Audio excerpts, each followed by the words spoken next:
jeunesse africaine prend le contrôle des affaires sur Vox Africa. L'émission c'est Vox Jeunesse saison 2. C'est reparti pour le grand show de toute la jeunesse africaine sur le continent avec bien sûr l'équipe au grand complet. Je vais commencer par mon ami Toussaint Abessolo, tout vêtu de beau ce soir. Toussaint, merci. Bonsoir. Merci, salut à toi Marie, comment tu vas? Je vais bien et toi? Ah super, je suis tellement content d'être là, tu ne sais pas quel... Alors comment est-ce que tu amorces cette deuxième saison de Vox Jeunesse? Encore plus d'énergie, encore plus de vivacité, encore plus de fluidité. Avec le public qui nous accompagne et qui forcément va également t'accompagner. Merci bien. Marielle Abaké, elle également est bien installée. Marielle, je te dis bonsoir ma belle. Bonsoir Omaric et bonsoir à toi Toussaint. Et bonsoir, un coucou particulier à mon public. Super. Alors Marielle, Vox Jeunesse saison 2, c'est reparti. Est-ce que tu es prête pour amorcer cette aventure? Vraiment prête. C'est parti pour 52 minutes inside de fun, de pur bonheur à distiller à notre public. Voilà. Avant de commencer, Omar, je voudrais quand même qu'on remette cette nouvelle saison entre les mains du Seigneur. Parce que si le Seigneur nous bâtit, celui qui bâtit, bâtit en vain. Tout à fait, ça c'est clair, tout ça, Bessolo. Je suis content de le savoir parce que en face de toi également, il y a un certain Martin Amougou que je vais demander au public d'accueillir parce que c'est Monsieur Histoire ici chez nous, Martin. Voilà. Comment tu vas, Martin? Je vais très bien. Je pense que pour cette deuxième saison, je suis plus que jamais motivé pour livrer les histoires du continent.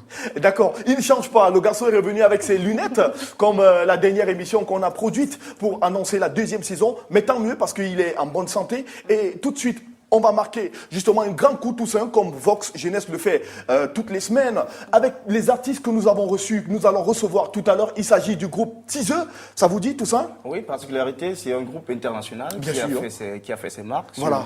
Et ils nous font honneur d'accepter notre invitation ce soir. Voilà. Marielle Abaté, ça te dit? Ça me fait juste penser à leur mélodie. Teaser. Ouais, je sais que t'es fan. Je sais que ça te fait. Voilà. Allez, il faut également rappeler que Tiseux a émis un titre récemment. Le titre, c'était L'Aube. Oui. Cette fois, il nous offre Accroche-toi. Accrochez-vous. Voici le début de Vox Jeunesse. Bienvenue à tous. Teaser, teaser, teaser, teaser, teaser.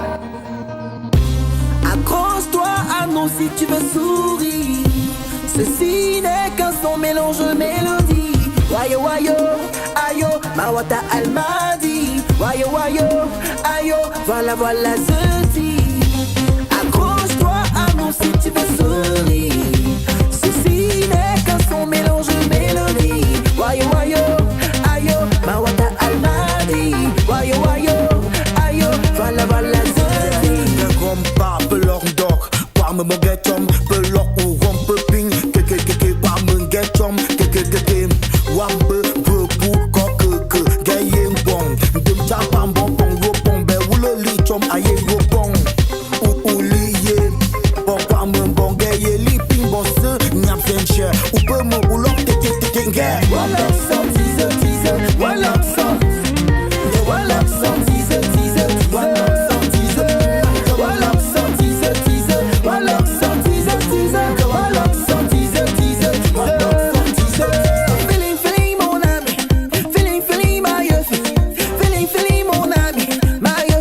mon ami yeah la musique est comme tu veux bouge comme tu veux everybody bouge ton body everybody boom boom danse ma mélodie danse ma mélodie danse ma mélodie voilà son teaser voilà son voilà son teaser voilà son teaser voilà son teaser voilà son teaser.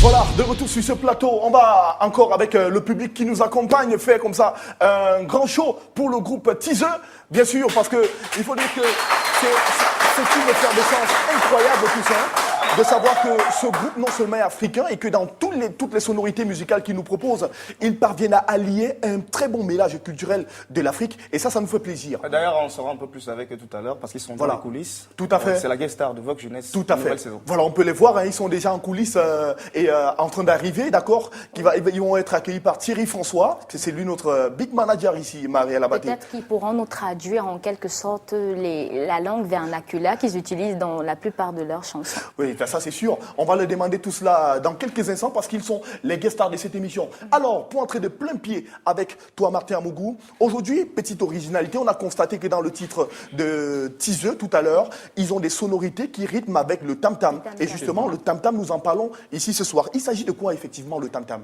Eh bien, le tam-tam, simplement pour dire, en fait, était au départ un outil traditionnel qui correspond strictement à un tronc d'arbre évidé, mais évidé alors qui est battu à l'aide de 2 bâtons simplement. Ah d'accord, super. Alors, c'est quoi en principe cet outil? C'est un outil simplement ou bien c'est un outil musical, le tam-tam? En réalité, pour dire vrai, confiner le tam-tam à la seule musique, c'est nous amener à faire un rappel rigoureux à l'histoire. L'histoire pour justifier à peu près l'hésitation, pour donner un qualificatif à cet tam-tam. Et cela nous ramène notamment 3000 ans avant Jésus-Christ, une période qui correspond à l'implosion, à la démolition, si vous voulez, à la destruction de cette Égypte antique, qui alors, grâce à Alexandre le Grand, roi de la Grèce, qui est venu en Égypte, et cette démolition va contribuer à un flux migratoire, c'est-à-dire un vaste ensemble de déplacements de population partant de l'Égypte antique jusqu'aux 4 coins du monde, et qui va permettre la configuration de cette Afrique qu'on voit aujourd'hui, australe, centre, sud, ouest, et notamment l'Afrique du Nord. Ce qui va permettre... Alors, la réinstallation des familles au cœur de l'Afrique va susciter ou va permettre un besoin, on va accorder un besoin de communication ou encore un besoin de contact, un peu comme les enfants en psychologie de Jean Piaget. Et à cette époque, nos parents avaient pour seul moyen de communication, rappelez-vous, ce n'était que le tam-tam offert gracieusement par la nature et qui permettait alors soit un rappel à un grand rassemblement, soit encore pour transmettre un message ou pour annoncer un malheur. Donc, au-delà de l'étalage acoustique, dans la musique dont tu parlais, le tam-tam, au départ, était un outil de communication. Alors, tout ça, en coulisses, tu m'as fait comprendre que quand tu es né, en principe, et que dans ton village, on te considère comme un roi, et que quand tu es né, c'est avec les tam-tams qu'on a annoncé ta naissance. Tout à fait. Dans mon village, par exemple, ce n'est pas qu'un outil d'annonce pour un deuil, pour une naissance, ou je ne sais pas. Mais je pense que le tam-tam, chez moi, ça reste un outil de décryptage de code aussi. Parce que, par exemple, dans ma famille, dans mon village, il y a un code. C'est-à-dire, chez nous, les Vokchama, le code, c'est ge. C'est-à-dire, si on te dit que ge. Ah ouais! Tout ça, merci. C'est-à-dire, chez les Vokchama, ça veut dire que dans un effet sonore, ça donne gung. C'est-à-dire, s'il y a un Vokchama qui se trouve à 2 km d'ici, il doit comprendre que c'est l'heure du rassemblement. Voilà. Mais la question que je veux te poser, c'est est-ce que le tam-tam c'est toujours un outil de communication de nos jours? En réalité, malgré l'apparition du téléphone dans les années 1876 pratiquement, et qui ont précédé les travaux de beaucoup de personnes, comme l'anglais Maxwell, qui va montrer naturellement que la lumière a une nature ondulatoire. On peut noter également des hommes comme Albert Einstein, avec la physique quantique et nano-quantique. Mais ces travaux vont permettre en fait l'émergence de nouveaux outils de communication, au départ, qui vont dépasser largement le tam-tam. Mais alors, est-ce que le tam-tam est encore d'actualité aujourd'hui? Le tam-tam a bien sûr gardé sa notoriété et reste omniprésent. On peut citer un exemple des festivals comme le Gabao, le Fescapo, le Fescapo, c'est ça? Le FESPACO, merci, le FESPACO, l'annual show par exemple, ou même la récente Coupe du Monde, où on a vu le tam-tam réapparaître et répondre et se mêler aux festivités. Au-delà, par extension, on peut observer en Afrique, lorsque les hommes politiques ont des rapports avec le monde entier pour accueillir une autorité, le tam-tam vient en liesse pour accueillir la personnalité. Donc le tam-tam, véritablement, est resté d'actualité. D'accord. Martin, c'est superbe hein, tout ce que tu viens nous livrer comme ça sur le tam-tam. Et forcément, nous sommes très édifiés parce qu'il faut dire que ce tam-tam est utilisé dans presque toutes les cérémonies africaines. Marielle Abaté, maintenant, on va, le temps pour nous de dire au revoir à Martin Amougou. On va prendre Steve Gabin-Guéna dans sa séquence Zoom School.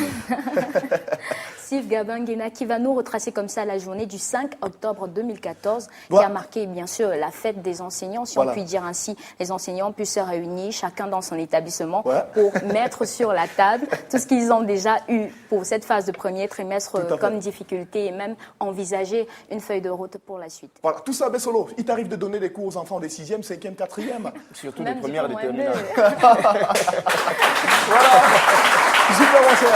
Allez, sans commentaire, on trouve tout de suite le garçon Steve Gabin-Guéna en pleine effervescence du